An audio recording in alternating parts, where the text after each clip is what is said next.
gotta bring people in, Lou, seriously. You gotta talk to them like they're fucking human beings. I mean, what your trouble is, man, you don't fucking understand people. Okay? What if my problem wasn't that I don't understand people, but that I don't like them? What if I was obliged to hurt you for something like this? I mean, physically.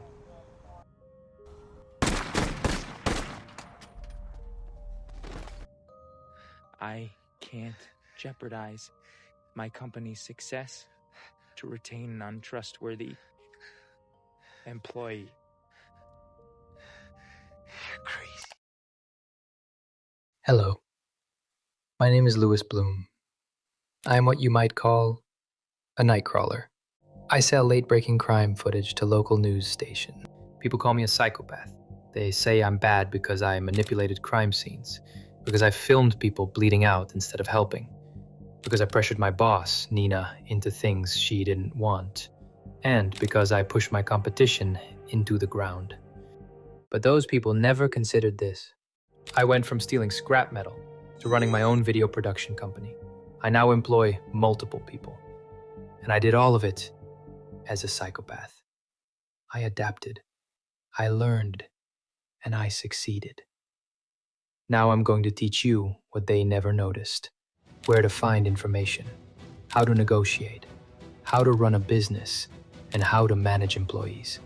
So bring out a pen and paper, because what I'm about to tell you is worth learning.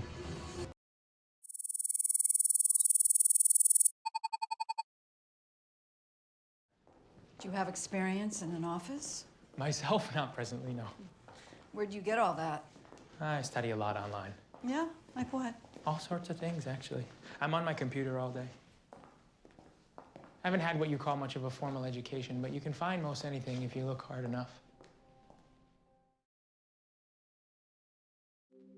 I don't have a formal education. I never went to business school. What I did have was the internet. In my case, the internet became my classroom. My laptop became my best friend. I researched everything. I studied business strategies, marketing concepts, technical manuals.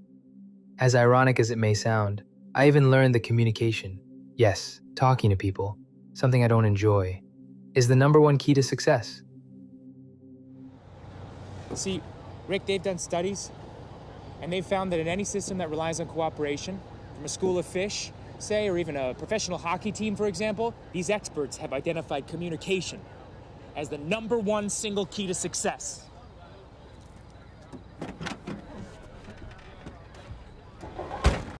When I started night crawling, I knew nothing about the operation. Joe, my competition, wasn't going to help me. Fuck no. So where did I turn? The internet. I learned how to use a police radio scanner. I studied camera operation. I practiced video editing. I researched police codes and radio codes in my area, and I memorized them. That gave me an advantage. I could arrive at scenes faster than anyone else, faster than Joe. The truth is, everything you need is online.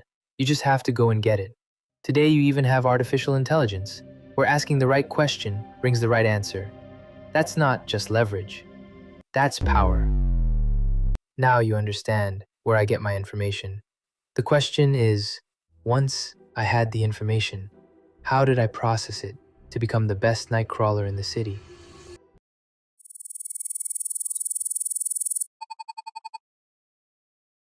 Think of our newscast as a screaming woman running down the street with her throat cut. I understand. I'm a very, very quick learner. You will be seeing me again. I believe you. I don't think it's any secret that I've single-handedly raised the unit price of your ratings book. Our ratings book price? Whoa.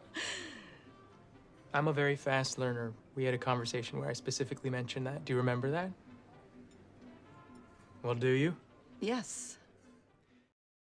In life and business, information is available to everyone. But survival doesn't belong to the person who has information. It belongs to the person who learns it the fastest. Joe and Lucas had been stringers for years. I beat them because I learned everything I could, quickly, by mastering it faster than they could. Fast! You might be wondering, How do you learn quickly? The answer is simple. You only need one thing. My first sale to Nina was $250. The footage was, graphic. That payment triggered something in me. I became obsessed. Obsession turned into focus. Focus turned into learning. And learning turned into results. I studied the local news every night to understand what stories sold. I discovered which kind of local crime leads. I also learned that the average half hour of Los Angeles television news packs all of its local government coverage, including law enforcement, budget, transportation, education, and immigration, into 22 seconds. Local crime stories, however, not only usually led the news, but filled 14 times the broadcast, averaging 5 minutes and 7 seconds. KWLA relies heavily on such stories. With Los Angeles crime rates going down, I think that makes items like mine particularly valuable, like rare animals. I realized that if I wanted to win, I needed an employee, so I hired one. Obsession expanded my operation. Obsession made me efficient. I learned every part of stringing because it paid me, and I learned fast enough to outwork my competition. I put myself in a position where firing me was impossible because I was indispensable. Understand this. Money created obsession. Obsession created learning, and learning fast created my business. Obsession is the fuel that turns a thief into a business owner. Speaking of business, I also learned online about creating a business plan, about knowing why you're in business, about hiring, and about communication. But there were two lessons I could only learn the hard way. Live, in the field.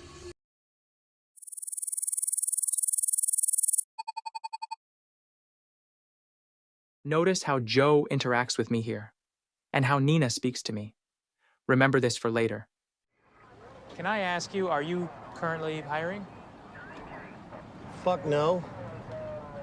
Whoa! Thank you for taking the time to discuss what you do. You've been very helpful. How much? I'm selling this particular piece for $1,000. Not even close. This late, you have nowhere else to go. And the quality's for shit. I'll give you $250, that's the most I'll do. Well, let's get you paid.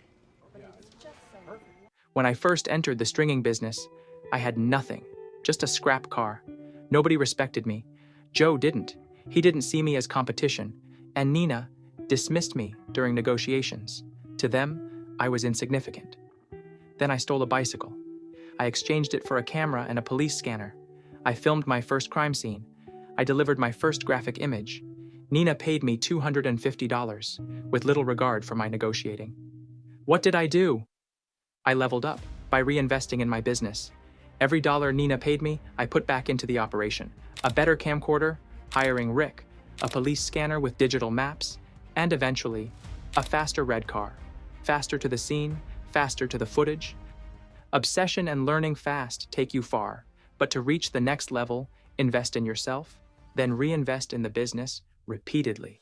That's how I went from one camera to two, from a nobody to a hacker in the night crawling game. As I reinvested, my value increased, my quality improved, I became indispensable. So what happens when you level up? You feel your value, but you must know your worth and change how you approach the same situations, just like I did. Listen, man, you got a good run going, but there's valleys out there. Take it from me, I've been night crawling 14 years. You heard I'm adding a second van? Oh, I didn't hear that. Gotta be a game. I want you running my second van. 2 crews, half the area to cover. Now, I know what you're thinking. Half the money, right? You should be thinking twice the sales, because we're gonna be the first at every scene. Why compete when we can work together? Thank you for offering me the position, but working for myself is more in line with my skills and career goals.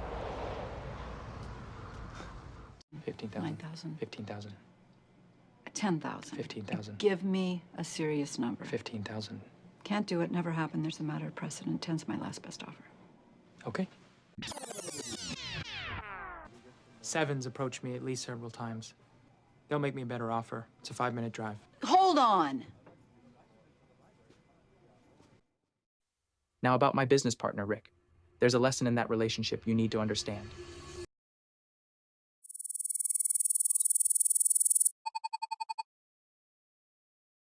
You've been asking a lot about your performance review? For starters, I've been seeing a great improvement in your overall focus and order following. I'm also aware of your increased enthusiasm. I hope you'll be inspiring us with your innovative thinking for years to come. Which is why I'm promoting you to Executive Vice President of Video News. This is Rick. Rick was my first employee. He was homeless when I found him. I gave him purpose. I taught him how to listen to police codes and radio chatter while I drove.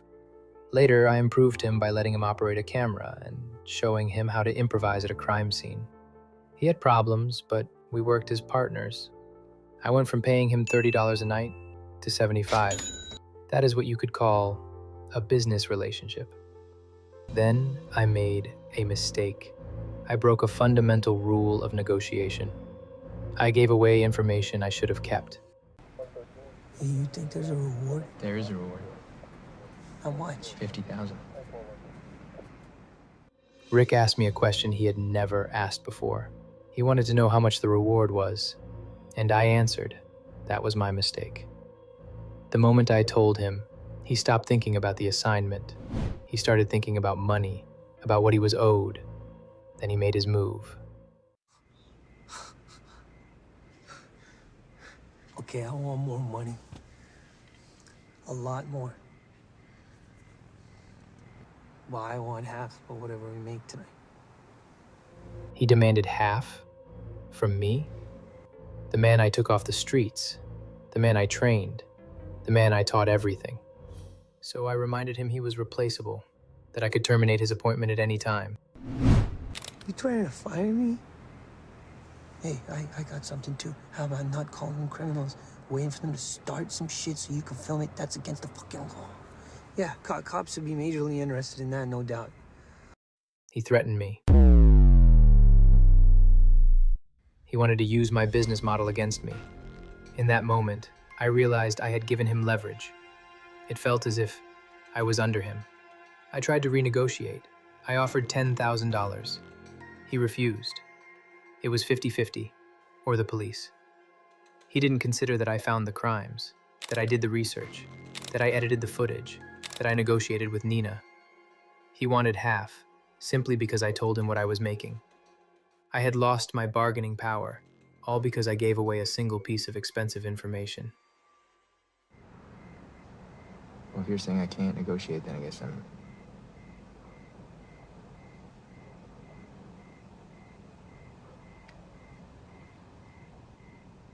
just gonna have to give it to you. In that moment, I agreed. But in my mind, I was already planning the solution. Because once someone has leverage, they'll use it again and again, until they want more for doing less. I had to protect the company. I couldn't risk its success on an untrustworthy employee. So I did what I had to do. I put him down. You took my bargaining power, Rick. You used it against me. You would have done it again. Just admit it. I don't know. Never lose your bargaining power. Never give away too much information. Provide only the minimum required to keep the business moving.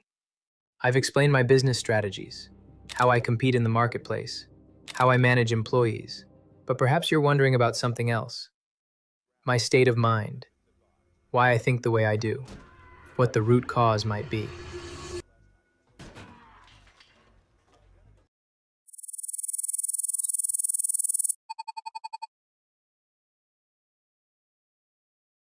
There's certain good things about being alone.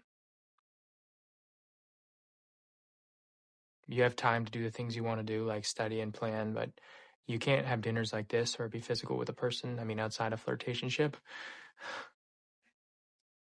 I want that.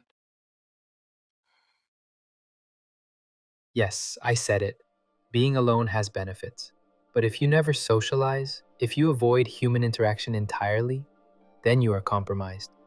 I can't hold a normal conversation. I sound like a machine. Because I hate socializing. When you don't socialize, it damages your mental health. You begin to resent people. You start to see them only as obstacles or tools.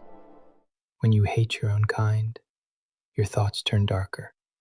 You justify actions others would call wrong, for example, pressuring my boss Nina with sexual demands. I couldn't simply ask for intimacy. I reframed it as leverage. That's not attraction, that's dysfunction. Consider Rick, my employee, my partner. I killed him over a conflict, and I justified it as a business decision. That's not partnership, that's pathology. Or the crime scenes. I withheld information, I altered evidence, I put lives at risk because it was profitable. That's not journalism, that's exploitation. All of this because I isolated myself. I saw the world through one lens, my own. If I had learned to talk to people, if I had formed even one genuine friendship, perhaps I would have been different. Perhaps I would have changed. Don't be like me. Go outside, make friends, speak to them. Loneliness can distort reality. Some critics will say I tell this story as if I were the hero and Rick the villain, that I shaped the narrative. To that I say, I didn't make it. Someone else did, which means it's time you met the producer.